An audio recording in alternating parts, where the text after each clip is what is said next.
Welcome! Here we are in our first video in our series, and I have Cheryl Millett with me because I really want to talk about nutrition, I guess, really in general, but specifically about omegas. So Cheryl's going to help us understand why omegas, why are we even talking about omegas, and in particular, why omegas for pregnancy. So, very valuable. We know that omegas particularly are essential nutrients, so we don't make them. We have to get them from outside sources. But the biggest thing kind of stems from where we are today. Where we are today is we just, we have processed foods, we have so much toxins, and we just don't do the conversion very well from the plant. So that's always good to know just how things have evolved. We can't do things the way we used to do it. Around pregnancy, there's really, what we've discussed is there's the best time to start. And the best time to start is now, as far as getting the omegas in the body. But really the best time is if you're knowing you're going to have a family, then it's about starting then. If you're trying to conceive, then, and you learn about omegas like you're learning now, then that's the time. If you're pregnant, and wherever you are in the 9 months, you start then.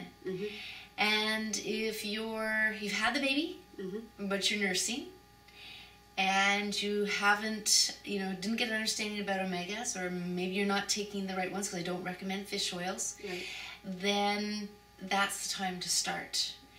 And then if it's after your children, because we've identified that as a key time, people aren't the same, then that's a great time to start as well.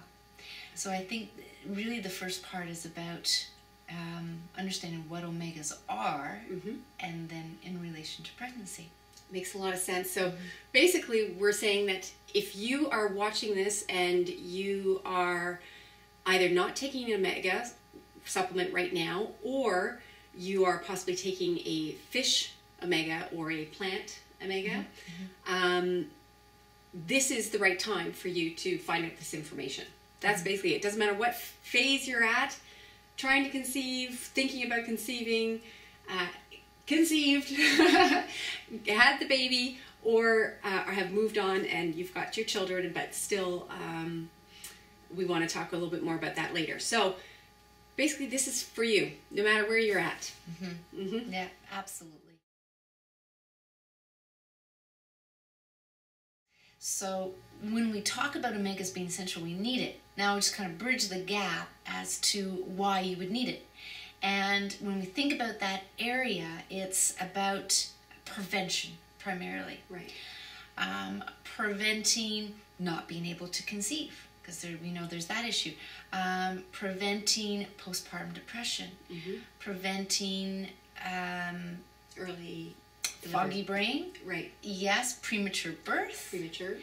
And other things are, for your own baby itself, in the sense of prevention of ADHD or autism, because you're focusing on the brain health, nourishing the brain, and allergies, because the omegas support a strong immune system, and they help in that area, with all these areas, because any of these things we talk about, postpartum depression, ADHD, autism, and all the other symptoms that can come about, pain, and they're all inflammatory, and the omegas will actually help the body manage, stronger immune system, help manage that inflammation. So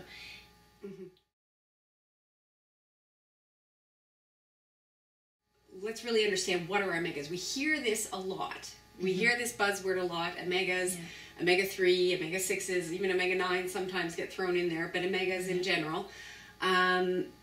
What is an omega-3, and what is a good omega-3 for us, I guess, would be a better question.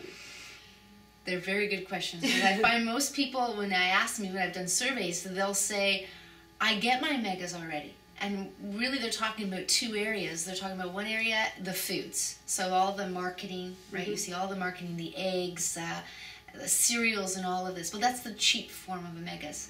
In fact, in the UK, they're trying to get the labeling to change, to not put on omega-3. Right. Because it comes from the cheap, processed, refined plant omegas, and we need to do the conversion from one to the other, to the longer chain. Mm-hmm. The other one is the fish oils.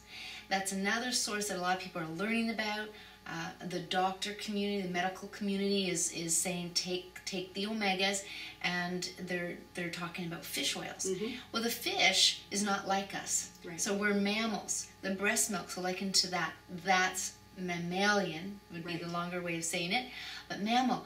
So we can take out the fish altogether. Some people are getting an effect, but the majority of people are not getting an effect. It's just different than us, different structure, different profile. It's like square tires on a car. Right. So we wouldn't get that. So the plant, you need to do the conversion, and toxicity in processed foods would hinder that. Anybody who's diabetic or overweight would not be doing the conversion. Okay.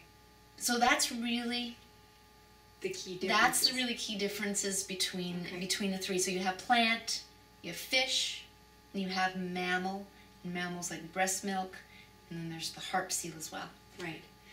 Now, and the reason I ask that is because often I ask people, or I'm talking about this whole nutrition and omega topic, and they say, yeah, I'm already on an omega, and that's my concern, is that unfortunately they're most likely not on the right omega for their bodies.